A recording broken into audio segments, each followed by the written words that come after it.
She was the Virgin Queen, untouchable, radiant, eternal.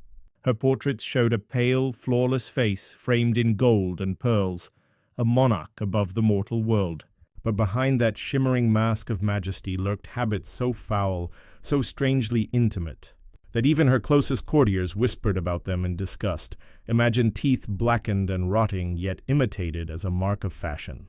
Imagine a palace so perfumed with roses and cloves that no one dared mention the stench rising from its hidden chambers. Imagine a queen so afraid of water she preferred to layer filth beneath gowns of velvet and silk. This was not simply neglect. It was politics, ritual, and obsession. Elizabeth ruled an empire, but her body was a battlefield, one where vanity, superstition, and the struggle against time collided. Today, we uncover the 5 most revolting hygiene customs of Elizabeth Tudor, the monarch who bathed in illusion, but not in water. And once you see the truth, you may never look at her portraits the same way again. Her smile should have been dazzling, a beacon of royal grace. Instead, it became a dark and crumbling secret. Elizabeth's greatest indulgence was sugar, that rarest jewel of the Elizabethan age. Imported at great cost, guarded like treasure, it flowed freely at her court in candied fruits, sugared almonds and marzipan molded into miniature crowns and castles. But sugar was no luxury to the human body. In an age without proper dentistry, it was poison. Elizabeth, determined to preserve her smile, brushed her teeth with paste laced with sugar and abrasive herbs. The result was catastrophic. By the 1590s, her teeth had blackened to stubs, her gums swollen, her breath described as rank and offensive. Foreign ambassadors struggled to understand her through the gaps in her speech. Courtiers noted that she refused the agonies of extraction, even when physicians begged her to remove the rotting stumps. And yet the queen's decay became the court's fashion. Noble women smeared soot and charcoal onto their own teeth to imitate her. Black teeth became a sign of wealth, a grotesque badge of aristocracy. In Elizabeth's world, even rot could be made regal. "I bathe once a month, whether I need it or not." The phrase may be apocryphal, but it captures a brutal truth. Elizabeth did not wash as we know it. To her, water was not cleansing, but dangerous. Physicians of the age warned that bathing weakened the body, opened pores to disease, and disrupted the delicate balance of humors. Instead, Elizabeth relied on linen. She owned hundreds of fine shifts, undergarments pressed against the skin. Changed and replaced several times a day, they were believed to draw dirt and sweat away, cleansing by contact alone.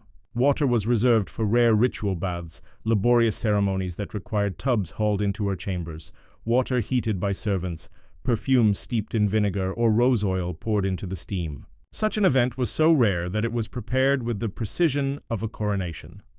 Her attendants dabbed her with cloth soaked in scented vinegar, brushed her hair with powders, and perfumed her hands with rosewater.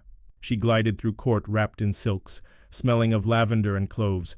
Clean not by substance but by illusion, her courtiers admired her freshness. But beneath the perfumed armor, her skin bore sores from cosmetics, her hair thinned beneath wigs, her flesh aged and unwashed. Yet Elizabeth remained untouchable, not because she was pure, but because she was never revealed. Her face was her kingdom. In portraits, Elizabeth's skin glowed white and smooth, unmarred by age or human frailty. But that ghostly pallor was not a gift of nature, it was a poison she willingly spread upon her flesh. Elizabeth's weapon of choice was Venetian ceruse, a cosmetic paste of white lead and vinegar. With each layer she applied, she became Gloriana, the eternal Virgin Queen, yet the price was terrible. Lead seeped into her skin, eroding it with sores and lesions. The more her body broke beneath it, the thicker the mask had to be. Her lips were colored with cinnabar, rich with mercury. Her wigs were powdered with toxic dusts. Together they ate away at her vitality, gnawed at her nerves, and left her trembling with hidden illness. By the end of her reign, her face was said to be as fragile as porcelain. One touch might shatter the illusion. Portrait painters were forbidden to capture her as she truly was. They were forced to recycle old, idealized features, creating images of a queen who no longer existed. She became a painted corpse, preserved not by life, but by artifice. Her beauty was not her own. It was statecraft, maintained at the cost of her flesh. Beneath the gold and velvet of Elizabeth's chambers stood one of the most bizarre symbols of her reign, the close stool. To modernize, it was a cushioned chair, ornate with embroidery, but with a gaping hole in its center. Beneath that hole rested a ceramic chamber pot, Elizabeth's private toilet. But what shocks most is not its design, but its guardian.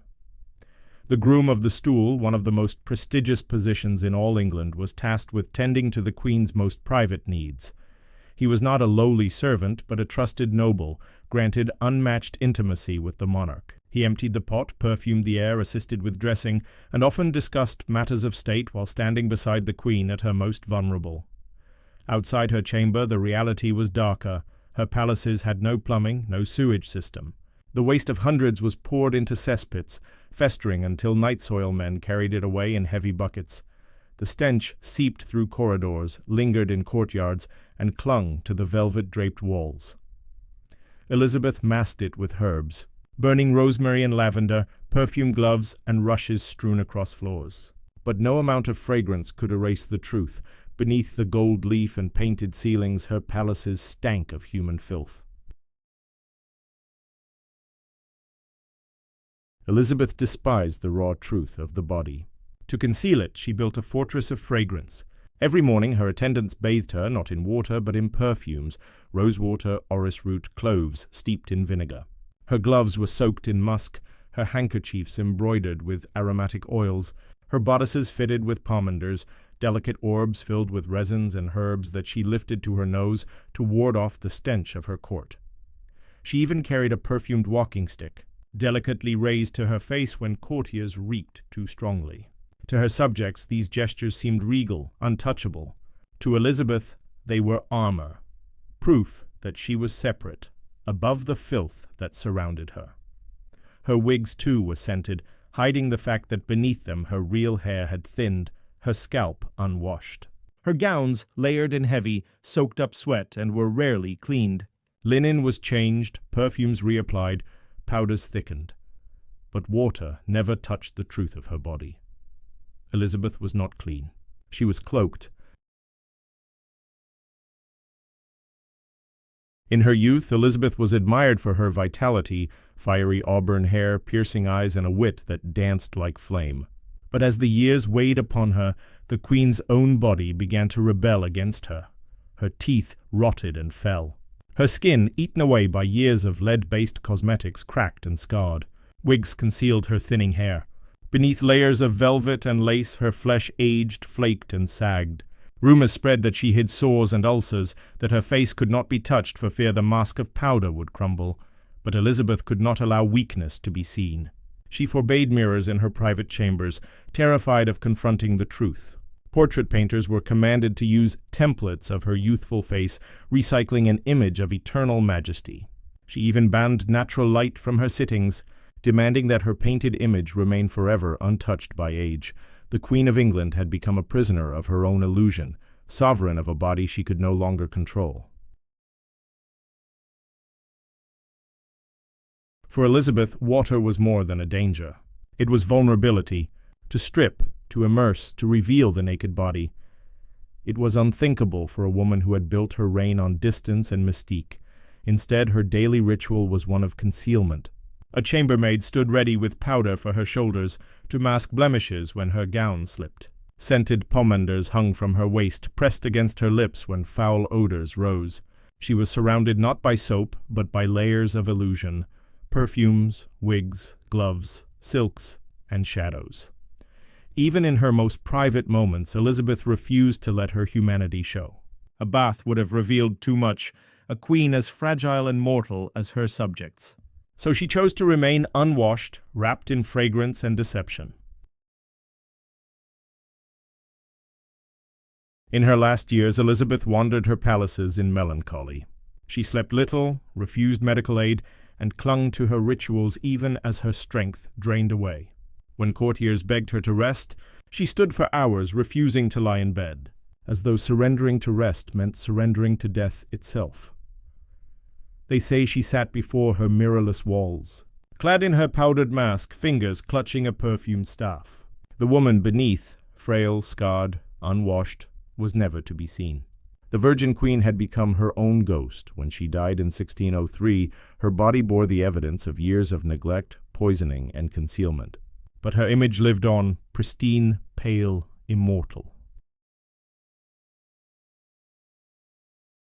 Elizabeth I remains one of history's most iconic monarchs, celebrated as Gloriana, the Virgin Queen, the radiant symbol of England's golden age.